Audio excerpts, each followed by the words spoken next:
he understood the magnitude. He understood the demand of leading God's people. And his response to God was, who am I to go to Pharaoh? The Lord says, don't worry about that. I got you. I got your back. I have you covered.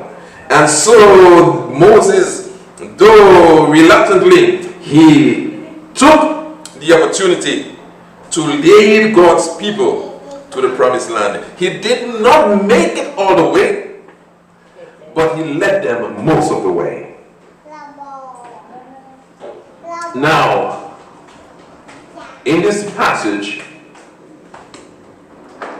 of 2 Kings, chapter 13 and verse 14, we have the account of Elisha, the man who asked for a double portion, the man who took his ministry seriously, had become sick.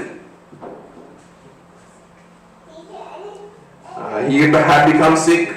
I don't know how old he was at this time. We do not have an account of his age when he died. But he became sick. He became sick, and while he was in bed, suffering from his illness, the man who had the double portion of God's power, or Elijah's power, was unable to heal himself. Think about that. He had power to heal.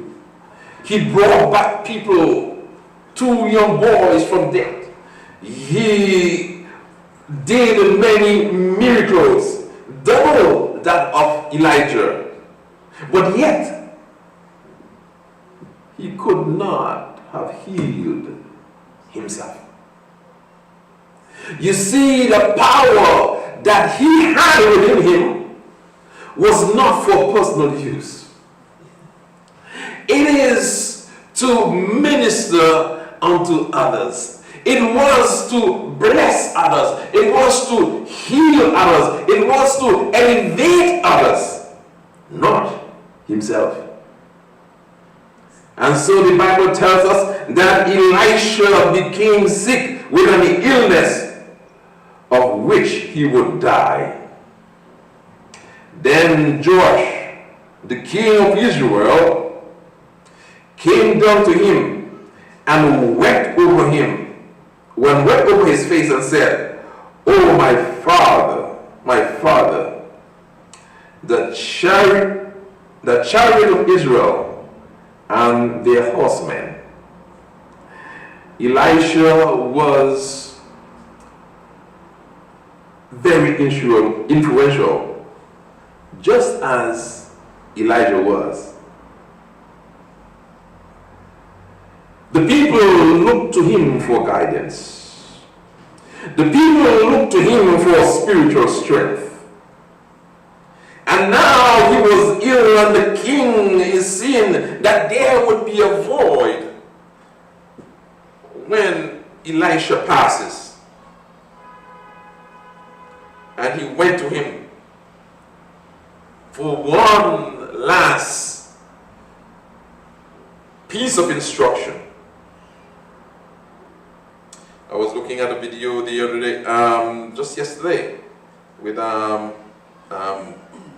Clark, the guy who, the South African president who helped end the apartheid, and he was defending his decisions, and reiterated. He passed away. He reiterated that he was against apartheid. He was for it, and then he changed his mind and he was against it. Anyway, the king went to Elisha Elisha said to him, take a bow and some arrows. So he took himself a bow and some arrows. Then he said to the king of Israel, put your hands on the bow. So he put his hand on it, and Elisha put his hand on the king's hand. Why did Elisha do that? Elisha put his hand on the king's hand. He's telling the king, I'm here. I will support you. Even though the prophet was now sick and physically weak, he was giving the king all that he had left. I am going to support you. So he rests his hands on the king's hands. And he said, open the east window. And he opened it. And then Elisha said, shoot. And he shot. And he said, the arrow of the Lord's deliverance, and the arrow of deliverance from Syria, for you must strike the Syrians at Aphek till you have destroyed them. Then he said, take the arrow. So he took them, and he said to the king of Israel, strike the ground. So the king struck 3 times and stopped.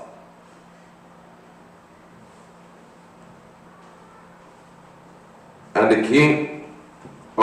the man of God was angry with him. Now, probably he did not understand what Elisha was asking him to do. But Elisha had already given him a hint that when he shot the arrow, he will have victory over the Syrians.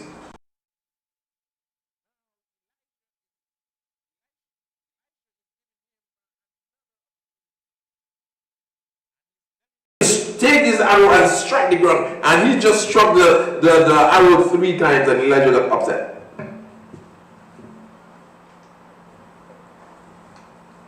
Sometimes our limitations are not because of others.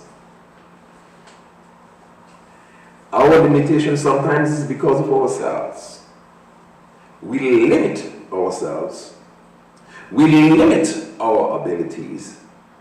We do not go the extra mile. And the king didn't go the extra mile. He didn't have the killer instinct. He did not have the drive. And so the man of God was angry. He was upset. And he said, you should have struck 5 or 6 times. Then you would have struck Syria until you had destroyed it. But now, you will strike Syria only 3 times. We limit ourselves. Our limitations are often self-imposed. Self-inflicted.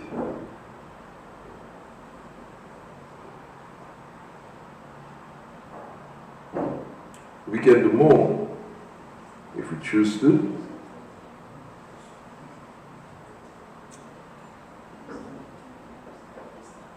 Now, Elisha passed away. He died. And it amazes me how powerful this man was. Because even in his death, he was able to perform a miracle because there was still power in his bones. His bones still held the power of God. The Bible tells us the story went on from at verse 20, and Elisha died, and they buried him. And a raging band from Moab invaded the land in the spring of the year. So it was as they were burying a man, suddenly they spied a band of raiders, and they put the man in the tomb of Elisha. And when the man was let down and touched the bone of Elisha, he revived and stood to his feet. Isn't that amazing? There was still power in a dead man's bone. The question that we want to ask us now, how much power do we have as living people? How much power do we have as Christians and followers of Christ? Do we possess the power? Do we possess the trust and the faith that is required in order to heal? Do we have enough faith? Do we have enough trust to depend on God even when we are tired?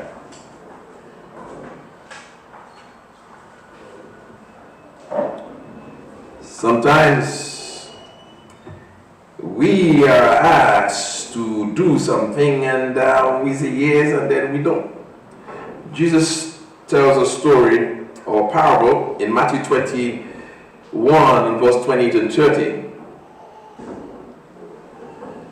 The scribes and the Pharisees were interrogating Jesus, and they were questioning his power. They were questioning his authority. How do you do things? Who gave you authority to do and say these things? And Jesus was talking back to them. Jesus was in a serious debate with them.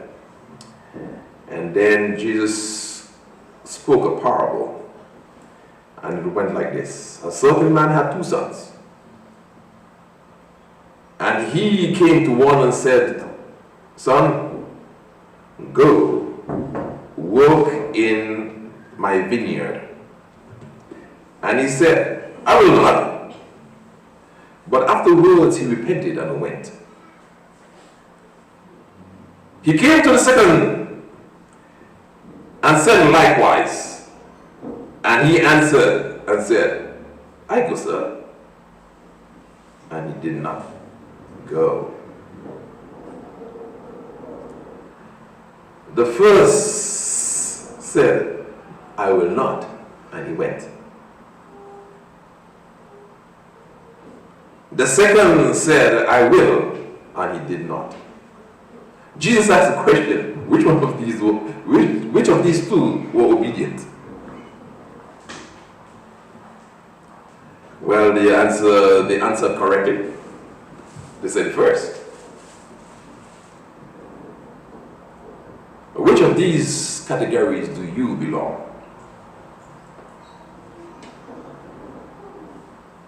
We must be mindful when we cast judgment, because the perceived disobedience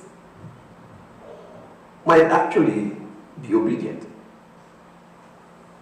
and the perceived obedient might actually be very disobedient. The first son was bold and guilty of rebellion. The second son was cowardly false. The first neither promised to